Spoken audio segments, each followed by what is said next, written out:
নামাজের এক নম্বর ফজিলত হচ্ছে নামাজের কারণে আল্লাহ পাক মানুষকে অশ্লীল এবং মন্দ কাজ থেকে বিরত রাখে। সুবহানাল্লাহ। আল্লাহ পাক ইরশাদ করেন, উতলু মা উহিয়া ইলাইকা মিনাল কিতাবি ওয়া আকিমিস সালাহ ইন্নাস সালাতা তানহা আনিল ফাহশাই ওয়াল মুনকার। মানুষ বিভিন্ন রকমের পাপ করে, বিভিন্ন রকমের অপরাধ করে। অপরাধীর অপরাধ যদি মানুষ কমানোর ইচ্ছা করে তো বান্দা নামাজে দাঁড়ায় যাবে, নামাজ পড়বে, তার অপরাধ আস্তে আস্তে বন্ধ হয়ে যাবে। অনেকের মনের ভিতরে প্রশ্ন, তাহলে অনেক লোক তো আছে নামাজও পড়ে সুদও খায়, নামাজও পড়ে ঘুষও খায়, নামাজও করে আবার ফেন্সিডিলিয়া আবার ব্যবসা করে, এমন লোক আছে। জুব্বা পরে ফেন্সিডিলিয়া আবার ব্যবসা করে। এক লোক বললাম যে তার এই হালত কেন? হুজুর এটা সেভ, এই পোশাকটা সেভ। নাউজুবিল্লাহ বলে। আখলাক তো পোশাকের মধ্যে নাই। আল্লাহর রাসূল মুহাম্মদুর রাসূলুল্লাহ সাল্লাল্লাহু আলাইহি ওয়াসাল্লাম বলে, আত-তাকওয়া হাহুনা, এখানে ইশারা করছে। তাকওয়া কোথায় থাকে? অন্তরে। তাকওয়া কোথায় থাকে মানুষের? নামাজও পড়ে আবার অপরাধ করে, নামাজও পড়ে আবার চুরিও করে, নামাজও পড়ে আবার মিথ্যা কথাও বলে, এমনকি নামাজও পড়ে আবার আরেকজনের সমালোচনা করে, গীবত করে। কিছু লোক আছে তসবিহ হাতে নিয়া তসবির দানাও নাড়াচাড়া করে, আবার অন্যের গীবতও করে। আছে না নাই? তাহলে তো আমরা দেখি যে নামাজ মানুষকে মন্দ কাজ থেকে বাঁচায় না।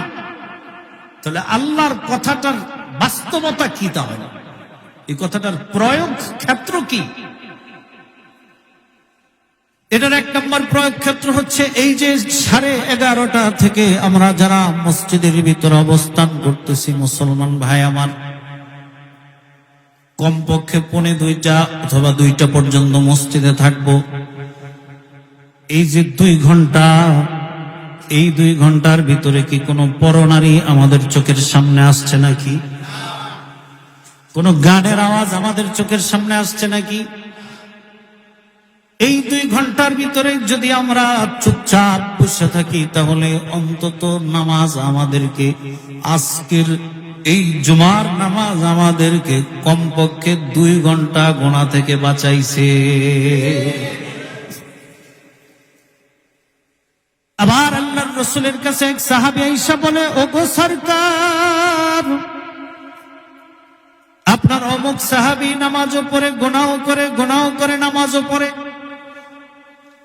আল্লাহর রাসূল মুহাম্মদুর রাসূলুল্লাহ সাল্লাল্লাহু আলাইহি ওয়াসাল্লাম বলেন, তোমরা আমার ওই সাহাবীকে বলবা সে যেন তার নামাজটাকে ঠিক করে, সূরা কেরাত সব ঠিক করে।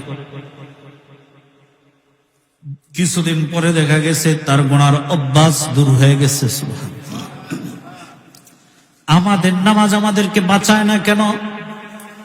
আল-হামদুর যে হা আছে, কোন মুসলমানের যদি এই হা উচ্চারণটা ঠিক না থাকে, তাহলে তার সূরা ফাতিহার মধ্যে ভুল হবে, তার রুকুর মধ্যে সুবহানা রাব্বিয়াল আযীম পড়ার মধ্যে ভুল হবে, সেজদার মধ্যে সুবহানা রাব্বিয়াল আলা পাঠ করার মধ্যে ভুল হবে। অর্থাৎ এই একটা হা দেখতে মনে হলো যে একটা হা, বলল যে হুজুর একটা শব্দ আমার ঠিক নাই, অসুবিধা কি? কিন্তু এই একটা শব্দ বেঠিক থাকার কারণে কমপক্ষে আরো 10 জায়গায় আপনার গলত হয়ে গেছে। ঠিক কিনা বলে? নামাজ ঠিক করলে বান্দার গুনাহের অভ্যাস, গুনাহের আদত যা আছে এগুলো আস্তে আস্তে দূর হবে। এটা ওয়াদা কার? আল্লাহ।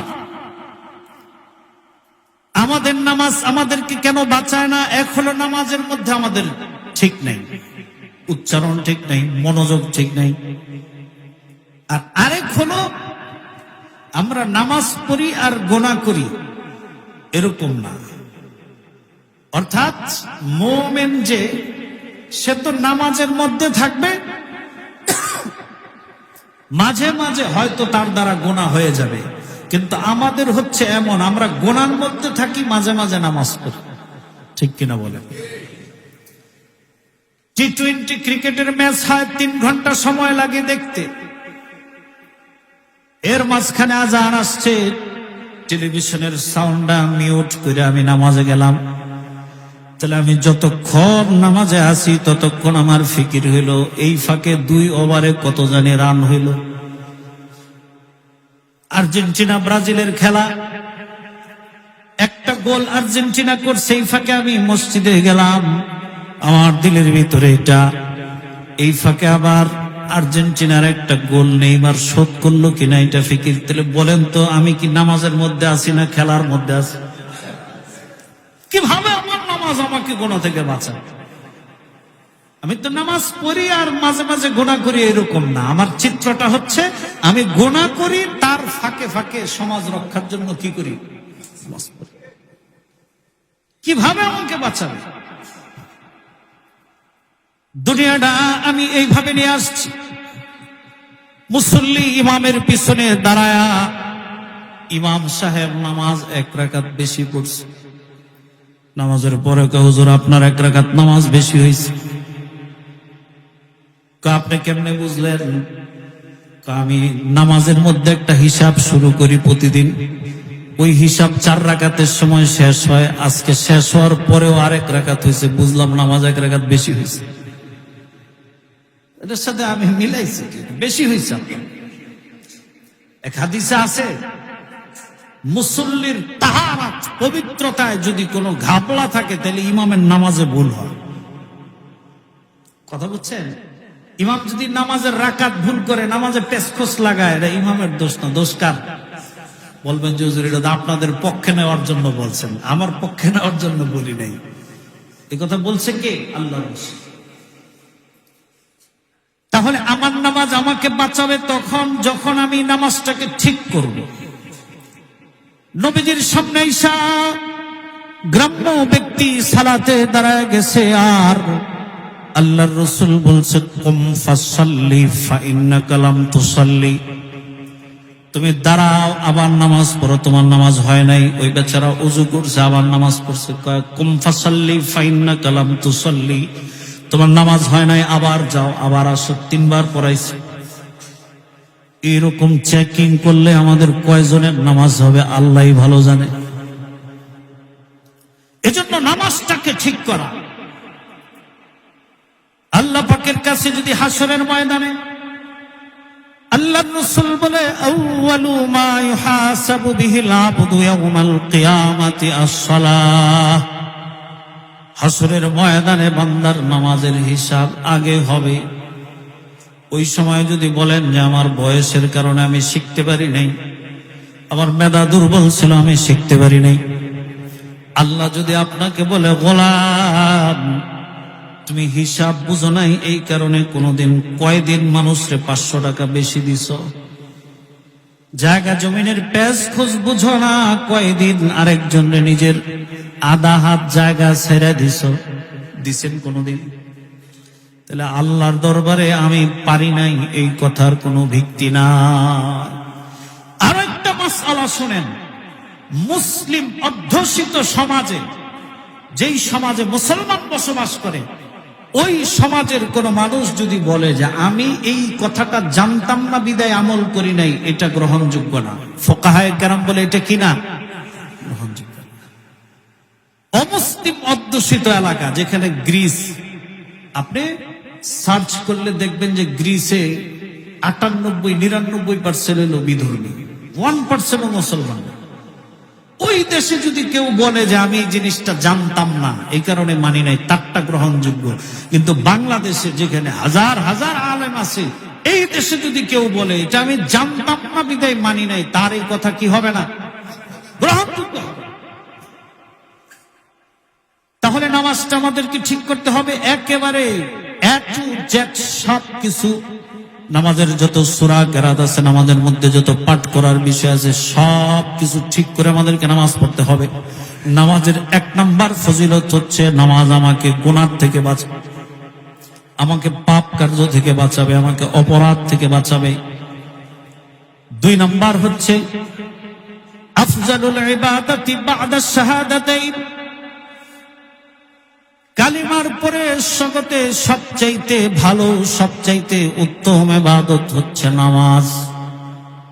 আন আব্দুল্লাহ ইবনে মাসউদ রাদিয়াল্লাহু তাআলা আনহু আন্নাহু قال, হযরত আব্দুল্লাহ ইবনে মাসউদ রাদিয়াল্লাহু তাআলা আনহু বলেন, সাআলতু রাসূলুল্লাহ সাল্লাল্লাহু আলাইহি ওয়াসাল্লাম, আমি আমার নবীজিকে জিজ্ঞাসা করলাম, আইয়ুল আমালি আফজালু ইনদাল্লাহ, ওগো আল্লাহর রাসূল সবচাইতে উত্তম আমল কোনটা?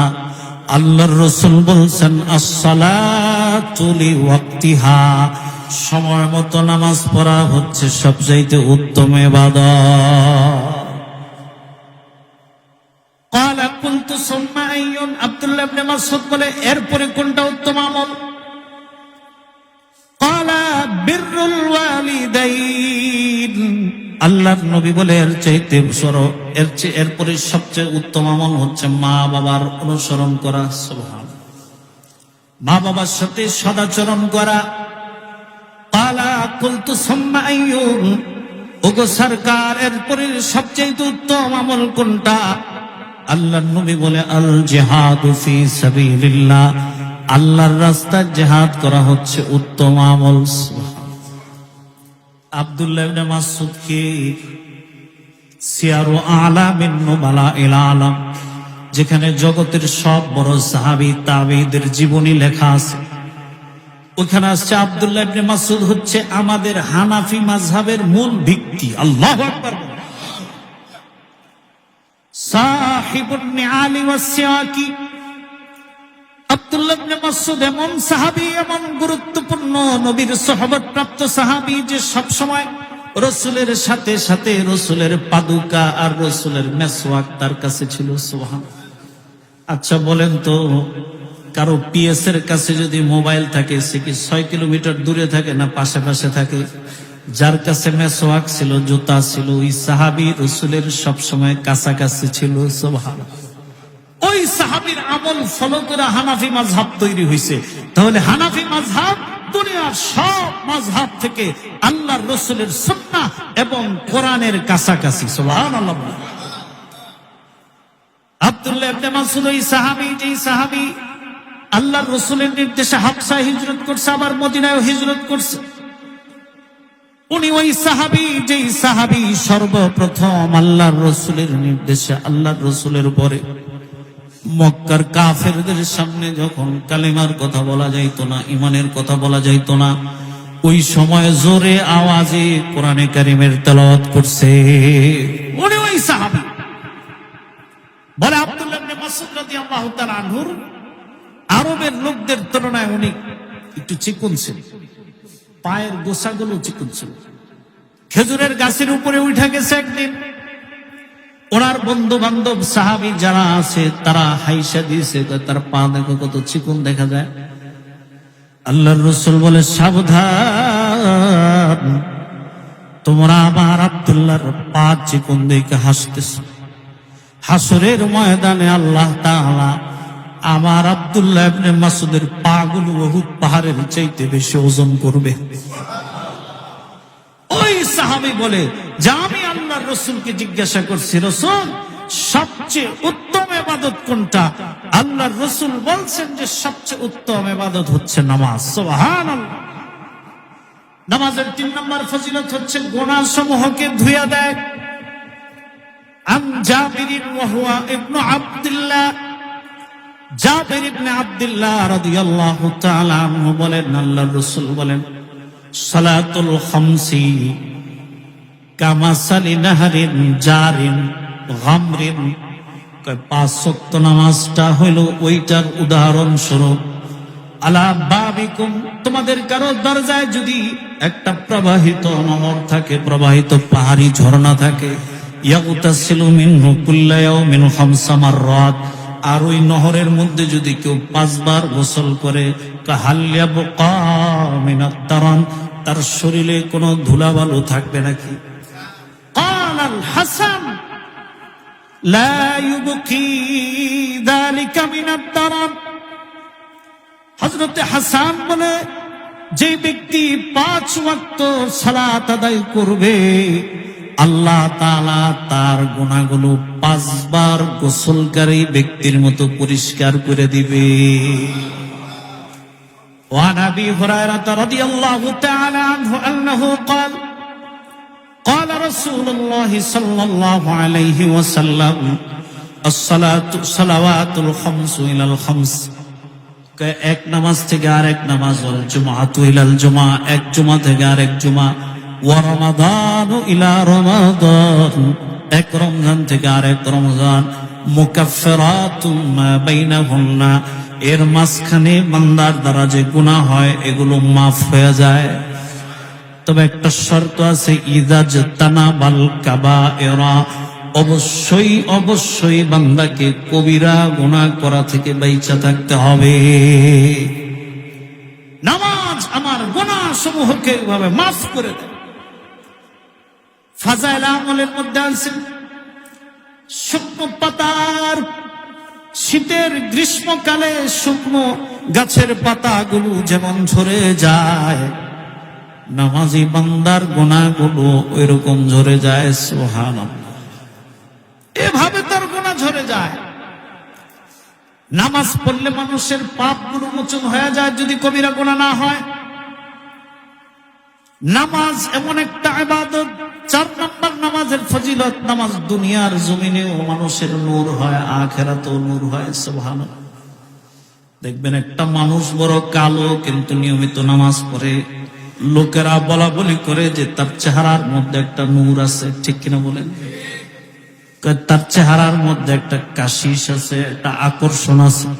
প্রক্ষান্তরে ফর্সা মানুষ বেনামাজি, তার চেহারার মধ্যে কোনো কি নাই, নূর নাই। আর আব্দুল্লাহ ইবনে উমর রাদিয়াল্লাহু তাআলা আনহুমা আন্নাহু قال আন্নাহু যাকারা সালাতা ইয়াওমান, আল্লাহর রাসূল একদিন নামাজের ব্যাপারে আলোচনা করলেন, আর নবী আমার বললেন, মান হাফিযা আলাইহা কানাত লাহু নূরান ওয়া বুরহানা ওয়া নাজাতান ইয়াউমাল কিয়ামাহ। আল্লাহু আকবার বলেন। যে ব্যক্তি নামাজ পড়বে, আল্লাহ তাআলা তাকে দুনিয়ায় এর নূর দান করবে, হাসরের নূর দান করবে। হাসরের ময়দানে এই নামাজের কারণে নাজাত পাবে বান্দা, আল্লাহর দরবারে মাফ পাবে। ওয়া লাম ইউহাফিজ আলাইহা, আর যে ব্যক্তি নামাজের হেফাজত করবে না, নামাজ পড়বে না, লাম ইয়াকুল লাহু নূর ওয়ালা বুরহান, ওই ব্যক্তির জন্য নামাজ আলো হবে না, হাসরের ময়দানে তার পক্ষে দলিল হবে না। وكان يوم القيامة مع فرعون وقارون وهامان وأبي بن خلف, نعوذ بالله বলেন। ওই বেনামাজি ফেরাউনের সাথে, ওই বেনামাজি কারণের সাথে, ওই বেনামাজি উবাই ইবনে খলফের সাথে হাসর নাসর হবে। বলে মানুষ নামাজ পড়ে না। কিছু মানুষকে যদি বলেন যে ভাই নামাজে আসেন না কেন, তো আমার ব্যবসা আছে, আমি নামাজে আসলে আমার দোকানটা বন্ধ থাকবে। আল্লাহ পাক বলবেন, না ফরমান, তুমি তোমার ব্যবসার জন্য দুনিয়া ছাড়তে পারো নাই, কারণের সাথে তোমার হাসর হবে। কিছু মানুষ বলে আমরা লিডার পারসন, হুজুর আপনারা তো মসজিদে খান, সরকারে খান আর মসজিদে আজান দেন, কাম কাজ নাই, এই জন্য নামাজ নিয়ে পড়ে থাকেন, আমাদের তো বিচার করতে হয়। আমরা তো লিডার পারসন, আমাদের তো বিভিন্ন জায়গায় ম্যানেজ করতে হয়। আল্লাহ পাক বলবে, না ফরমান, তোর এই ম্যানেজ নীতির কারণে তুই আজকে ফেরাউনের সাথে থাকবি। নাউযুবিল্লাহ, ফেরাউনের সাথে থাকবি তুই। তাহলে নামাজ আমাদের কি করা যাবে না? জোরে বলেন, কি করা যাবে না? ছাড়া যাবে না। নামাজ ছাড়লেন তো সব ছাড়লেন। 5 নম্বর, নামাজ মানুষের মর্যাদা বুলন্দ করে। কি বুলন্দ করে? মর্যাদা বুলন্দ। আন সাওবানা মাওলা রাসূলিল্লাহি সাল্লাল্লাহু আলাইহি ওয়াসাল্লাম, হযরতে সাওবান রাদিয়াল্লাহু তাআলা আনহু, যিনি রাসূলের গোলাম ছিলেন। সুবহানাল্লাহ বলেন, রাসূলের গোলাম, কি সৌভাগ্য! আল্লাহু আকবার। কত সৌভাগ্য যাকে আল্লাহ তাআলা হাসরের ময়দানে গোলামে মুহাম্মদ রাসূলের গোলাম বলে ডাক দিবে, তার কি সৌভাগ্য। সে বলে আমাকে আল্লাহর রাসূল নসিহত করলেন, আলাইকা বিকাসরাতিস সুজুদ, সাওবান বেশি বেশি করে সিজদা দাও, বেশি বেশি সিজদা দাও। ফাইন্নাকা, তুমি যদি লা তুসাল্লি ফাইন্নাকা লা তাসজুদু লিল্লাহ, যখনই তুমি সিজদা দাও, ইল্লা রাফা'কাল্লাহু বিহা দারাজা ওয়া হুত্তা আনকা বিহাল খাতিয়া, সিজদা দিবা, মাথা উঠাইবা, তোমার গুনাহ মাফ হবে, আল্লাহর দরবারে মর্যাদা বুলন্দ হবে। সিজদা দেন। এক হাদিস আসছে, আফজালুস সালাত, ওই নামাজ উত্তম, তাউলুল কুনুত, যেই নামাজের কেরাত লম্বা হয়। সুবহানাল্লাহ, যে লম্বা কেরাত পড়ে, দাঁড়ায় দাঁড়ায় লম্বা লম্বা কেরাত পড়ে। আল্লাহর রাসূল নামাজ পড়তেন, পা ফুলে যেত। আম্মা জান আয়েশা বলতেন, ইয়া রাসূলুল্লাহ, ইয়া হাবিবাল্লাহ, কদ গফারাল্লাহু লাকা মা তাকদ্দামা মিন যামবিকা ওয়া মা তাআখার, আপনার তো আগের গুনাহ মাফ, পরের গুনাহ মাফ, আপনার গুনাহ নাই, আপনি মাসুম। এত দাঁড়ায় এত কষ্ট করে নামাজ পড়ার দরকার কি? আল্লাহর রাসূল বলে, আফালা আকুনা আবদান শাকুরা, আয়েশা আমি কি আল্লাহর শুকর গুজারি বান্দা হব না? সুবহানাল্লাহ। ওয়া মিনাল লাইলি ফাতাহাজ্জাদ বিহি নাফিলাতান লাক আসা আন ইয়াবআসাকা রাব্বুকা মাকামান মাহমুদা। আল্লাহ তাআলা তার হাবিবের জন্য তাহাজ্জুদের নামাজ পড়াকে ওয়াজিব করছেন। কেন? আল্লাহ তাআলা তার হাবিবকে মাকামে মাহমুদ দান করবে। মাকামে মাহমুদের দ্বারা নবী উম্মতের জন্য শাফাআত করবে। এই আয়াত নাযিল হওয়ার পরে রাসূলের ঘুম নাই, খাওয়া নাই, খালি নামাজ আর নামাজ। এবার আল্লাহ তাআলা দেখলেন, আমার হাবিব তো নামাজ পড়তে পড়তে ক্লান্ত হয়ে যাবে, অসুস্থ হয়ে যাবে। এত লম্বা নামাজ পড়েন, আপনি ঘুমান, মাঝে মাঝে আবার সজাগ থাকেন, আবার আরাম করেন। আপনার নিজের উপর আপনি কষ্ট দিয়েন না। এইভাবে করে আল্লাহর রাসূল নামাজ পড়তেন। আল্লাহর রাসূল বলেন, জুআলাত সালাতু কুররাতু আইনি, আয় দুনিয়ার উম্মত, আল্লাহ তাআলা নামাজকে আমার চোখের শীতলতা বানাইছে। নামাজ পড়লে আমার তৃপ্তি হাসিল হয়। সুবহানাল্লাহ। নামাজ পড়লে মর্যাদা বুলন্দ হয়। আরেকটা 6 নাম্বার সওয়াব হচ্ছে, নামাজ পড়লে আল্লাহর রাসূলের সাথে জান্নাতে থাকা যায়। চাই তো আমরা রাসূলের সাথে জান্নাতে। আন রাবিআত ইবনে কাবিল আসলামী, সাহাবীর নাম। কার নাম? সাহাবীর নাম। কয় কুনতু আবাইতু মা রাসূলিল্লাহি সাল্লাল্লাহু আলাইহি ওয়াসাল্লাম, আমি একদিন রাসূলের সাথে রাত্রি যাপন করলাম। এখনো বহু পীরের মুরিদ আছে যারা শব্দজারি করে, তারা তাদের পীরের সাথে, তারা তাদের মুর্শিদের সাথে মসজিদে মাসে একদিন, বছরে একদিন রাত্রি যাপন করে। আছে না এই নিয়ম? সন্ধ্যার সময় আলোচনা হয়, ওয়াজ নসিহত হয়, আমলের খোঁজ খবর হয়, পরে রাত্রে একসাথে থাকে তাহাজ্জুদ করে। রাসূলের সাহাবীরাও মাঝে মাঝে রাসূলের সাথে থাকতো। সুবহানাল্লাহ। ফাআতাইতুহু বিউযুহি ওয়া হাজাতিহি, রাসূল সাল্লাল্লাহু আলাইহি ওয়াসাল্লাম ওযু করে আসছেন, টয়লেট থেকে আসছেন। আয়েশা আমারে বলতেছে, সাওবান তুমি আমার কাছে সাল লি, আমার কাছে সাল, আমাকে এসে বলতেছে আমার কাছে কিছু চাও। হয়তো ওই সময় আল্লাহর রাসূলের উপর ওহী নাজিল হয়েছে, ওই সময় সাহাবী যা চাইতো তাই কি হয়ে যাবে। আমাদের কাছে এরকম যদি অফার আসতো, আমরা কি বলতাম? যে একটা 5 তলা বিল্ডিং এর ব্যবস্থা করে দেন, তাহলে বাকি জীবনটা একটু বৈশা খাওয়ার ব্যবস্থা হয়। সাহাবী বলে, আসআলুকা মুরাফাকাতাকা ফিল জান্নাহ, ও গো আল্লাহর রাসূল, আমি জান্নাতে আপনার সাথে থাকতে চাই। আল্লাহর রাসূল কয়, ঠিক আছে, এটা তো হবে, আওয়া গায়রা যালিক, এছাড়া আর কিছু চাও নাকি? না, আমি এটাই চাই। দ্বিতীয়বারও বলতেছি এটাই চাই। সুবহানাল্লাহ। কি আশিক ছিল রসুল, রসুলের সাথে কি ভালোবাসা ছিল। আর আমাদের আশিক রসুলদের অবস্থা মক্কা মদিনায় উমরায় গেলে বলে কি, হুজুর মক্কাই তো সব আমল, মদিনায় কোনো আমল নাই, ওইখানে একদিন থাকলেই হইব। নাউজুবিল্লাহ। তার দিলের সাথে রসুলের দূরত্ব কত, কত রসুলের সাথে তার ভালোবাসার কত গ্যাপ হয়ে রয়েছে, ওইখানে তো থাকার কিচ্ছু নাই। অথচ ইমাম মালিক রাহমাতুল্লাহ আলাইহির মত হচ্ছে মসজিদে হারামের চেয়ে মসজিদে নববীর দাম বেশি। কেন?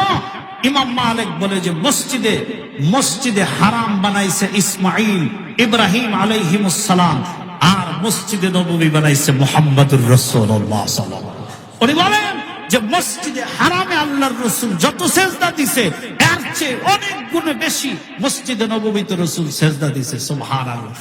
আর আল্লাহ পাক তো যেভাবে থাকা দরকার, যেখানে থাকা দরকার সেখানে আছে।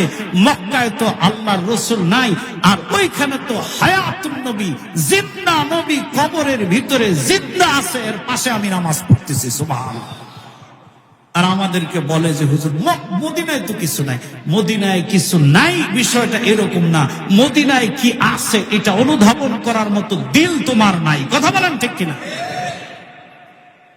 সাহাবীরা দ্বিতীয়বার অফার করছেন, ইয়া রাসূলুল্লাহ হুয়া যাকা, আমি আগে যেটা চাইছি ওইটাই আমি চাই। আল্লাহর রাসূল বলে, আমার সাথে জান্নাতে থাকবা, কাজটা তো এত সহজ না। ফাআইনি বিনাফসিকা কাসরাতিস সুজুদ, বিকাসরাতিস সুজুদ। তুমি তোমার নিজের স্বার্থে, কার স্বার্থে?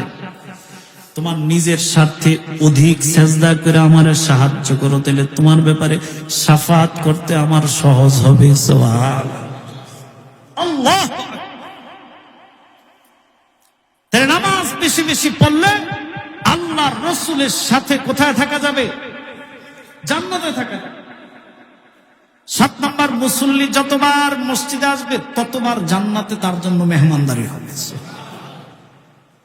হযরত আবু হুরায়রা বলেন, মান গাদা ইলাল মসজিদি ওয়া রাহা,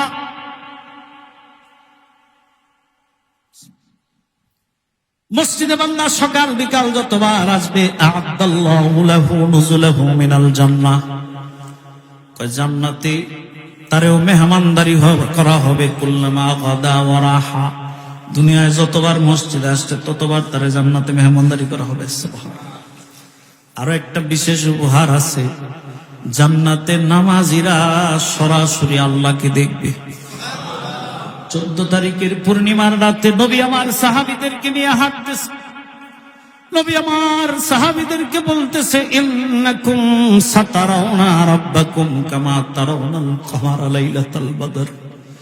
ও আমার সাহাবায়ে কেরামের দল, এই যে দেখো 14 তারিখের পূর্ণিমার চাঁদ চমকাইতেছে, এটা যেমন দুনিয়ার সব জায়গা থেকে সব অ্যাঙ্গেল থেকে দেখলে একই রকম মনে হয়। ছোটবেলা আমরা হাঁটতাম আর বলতাম, দোস্ত দেখো চাঁদও আমার সাথে সাথে হাঁটতেছে, ঠিক কিনা? চাঁদ দুনিয়ার এক জায়গা থেকে কম দেখা যায়, আরেক জায়গা থেকে বেশি দেখা যায়, এমন না সব জায়গা থেকে সমান। তোমরা তোমাদের রব আল্লাহকে জান্নাতে 14 তারিখের পূর্ণিমার চাঁদের মতো স্পষ্ট দেখতে পাইবা। আল্লাহু আকবার বলে। নামাজি 8 নম্বর, নামাজি যতক্ষণ মসজিদে থাকবে ততক্ষণ তার জন্য ফেরেশতা দোয়া করতে থাকবে, ততক্ষণই দোয়া করবে। লম্বা একটা হাদিস, এই হাদিসের শুরুতে বলা হয়েছে, সালাতু আহাদিকুম তাজিদু ফি সালাতি বাইতিহি ওয়া সুকিহি, তোমাদের ঘরে এবং বাজারে নামাজ পড়ার চেয়ে জামাতের মধ্যে নামাজ পড়া 20 গুণ বেশি সওয়াব। এই হাদিসের শেষে আল্লাহর রাসূল বলেন, ওয়াল মালাইকাতু তুসাল্লি আলা আহাদিকুম, তোমাদের জন্য ফেরেশতারা দোয়া করে, মা দামা ফি মুসাল্লা আল্লাযী ইউসাল্লি ফীহি, যতক্ষণ মসজিদে থাকবেন, যতক্ষণ নামাজের জায়গায় থাকবেন, ততক্ষণ ফেরেশতা বলে, আল্লাহুম্মা আরহামহু, ও আমার আল্লাহ এই আমিনের মসজিদের সবার উপরে তুমি রহমত নাজিল করো। সবাই আল্লাহুম্মা সাল্লি আলাইহি, তারে তুমি তার উপরে শান্তি বর্ষণ করো। সুবহানাল্লাহ। এটা কতক্ষণ? মালাম ইউহদিসু, যতক্ষণ পর্যন্ত বান্দা দুনিয়াবি কথা না বইলা চুপ থাকবে। দুনিয়াবি কথা না বইলা, তাহলে মসজিদে আসলে ফেরেশতার দোয়া পাওয়ার জন্য শর্ত কি? বলেন বলেন ভাই, ফেরেশতার দোয়া পাওয়ার জন্য শর্ত কি? চুপ থাকা। আরেকটা আছে ওয়ালাম ইউজি ফিহি, কাউরে কষ্ট না দেওয়া। কাউরে কি না দেওয়া? কঠিন কথা। আমি মসজিদে আসবো, যাওয়ার আগ পর্যন্ত ফেরেশতা আমার জন্য দোয়া করতে হইলে শর্ত কয়টা? শর্ত কয়টা? 1 নাম্বার, আমি অযথা কথা বলতে পারবো না। 2 নাম্বার, কাউকে কি করতে পারবো না? কষ্ট দিতে পারবো। এটা বড় কঠিন জিনিস। আমার দ্বারা যাতে মসজিদে কেউ কষ্ট না পায়, কিন্তু আমরা দেই তো কষ্ট, দেই না? আল আকিলু তাকফিরুল লিল ইশারা, জ্ঞানী ব্যক্তির জন্য ইশারাই কি? বিস্তারিত বলবো না, বিস্তারিত বললে বলবেন যে এগুলো আপনাদের পক্ষের কথা। মসজিদে আইসা আমার দ্বারা যাতে আরেক মুসলমান কষ্টের শিকার না হয়, আমার জবানকে হেফাজত করে। যতক্ষণ এই 2 শর্ত থাকবে, ততক্ষণ আল্লাহর নিষ্পাপ ফেরেশতারা যারা গুনাহ জানে না, তারা বলবে যে আল্লাহ এই ব্যক্তির উপর রহমত দাও, এই ব্যক্তির মাফ করে দাও। সুবহানাল্লাহ। ওয়াকালা আহাদুকুম ফি সালাতিন, এবং আল্লাহর রাসূল বলেন কানাতিস সালাতু তুহবিসুহু মা কানাতিস সালাতু তুহবিসুহু, যতক্ষণ চুপ থাকবে ততক্ষণ এটা নামাজের মধ্যে গণ্য করা হবে। প্রিয় ভাই, আমি বাসা থেকে আসলাম, একটু চুপ থাকার অপরাধে যদি আমার সওয়াবটা নষ্ট হয়ে গেল, এটা বোকামি না? বলেন, আমি চুপ থাকলাম। আল্লাহ পাক তৌফিক দান করেন। মসজিদে 9 নাম্বার, মসজিদে গমনকারী ব্যক্তি ইহরাম বাইধা হজে বের হওয়ার মতো সওয়াব পাবে। হযরতে আবু উমামা বলেন, মান খারাজা মিন বাইতিহি ইলা সালাতিন মাকতুবাতিন, আল্লাহর যে বান্দা ফরজ নামাজের উদ্দেশ্যে ঘর থেকে বের হয় মুতাতাহহিরান, পবিত্র অবস্থায়, ফাআজরুহু কাজরিল মুহাজ্জিল মুহরিম, ওই ব্যক্তিকে আল্লাহ পাক ইহরাম বাইধা মসজিদে হারামের দিকে রওনা দিলে যেরকম সওয়াব পায়, ওইরকম সওয়াব দেয়। ওয়ামান খারাজা ইলা তাসবিহিদ দুহা লা ইউসিবুহু ইল্লা ইয়াহু, এই হাদিসের পরের অংশে আরেকটা ফজিলত, চাষতের নামাজের জন্য, ইশরাকের নামাজের জন্য যে বের হবে, আল্লাহ পাক তাকে ফাজরুহু কাজরিল মুতামিরি, তার একটা উমরার সওয়াব দিয়ে দিবে। 10 নাম্বার ফজিলত, অনেক ফজিলতের মধ্যে 10টা।